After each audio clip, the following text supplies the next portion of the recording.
Palmer has a higher ceiling than Pedri. I know that might sound crazy to some people.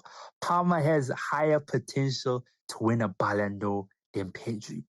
Palmer has a higher potential to I know it's just gonna be based on stats, but when it comes to goals and assists, Palmer's gonna always out have more better output than Pedri for the most part. They play different positions. Their work on the field is different, but I believe Palmer is tapping into a different gear right now at this point that I think it's unfair to compare the two, I know, but I just think that Palmer is stepping into a different zone. And I don't, even though I don't want, I wish knock on wood, I feel like Pedro's beginning of the season, him playing as many games and those injuries really delayed his progress in life, in football in general. Because I think from now onwards, having this Camp Spotify where they overwork the players, the young kids, he's gonna play. He's gonna need to play a lot of games, and they're gonna need to manage him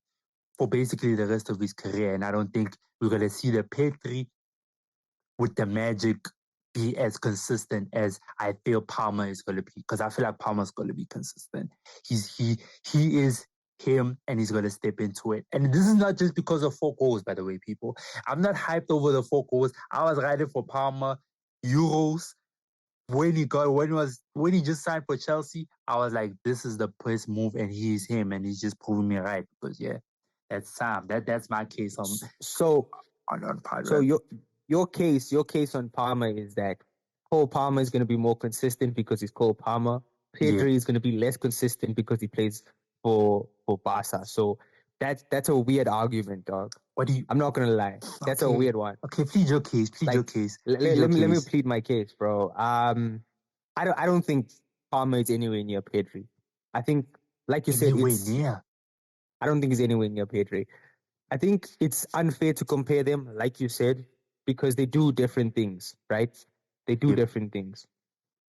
They do a lot of different things. It's kind of like comparing Dani Olmo to Pedri. You know what I'm saying? Dani Olmo takes a lot more risks. They play the same position, but Dani Olmo takes a lot more risks. So I think Dani Olmo is more comparable to Cole Palmer than Pedri is. But that's not the conversation. Pedri, for some reason, man, Pedri has magic. When you watch Pedri, you know you're watching football. That's the beautiful part about his game. You know what I'm saying?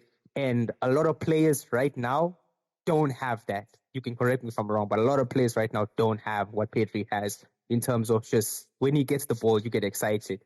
Even if you're not a Barca fan, like you watch it and you're like, damn. You know what I'm saying? You know what Pedri is capable of. So in terms of like you said, like he has held back a lot because of the injuries and just not managed well because of like coming through the ranks. Yeah. But I think when Pedri is managed well, when like right now he's getting his foothold back, and when he's on form, when he's the guy, man, I think he's gonna be the engine of Barca, to be honest. And I don't think Palmer can be an engine of any team. Okay, time. Wait a minute. Palmer cannot be an engine of any. Like we just saw it from last season. He carried Chelsea. We just saw him be an engine for a team. So that is just wild to say. And look, man, it's tough to compare because they do two different things for their teams. That's why it's really hard, and it's really unfair on both, because Pedri can't do Palmer's job, and Palmer can't do Pedri's job in the field for their teams. They can't do it. Yeah.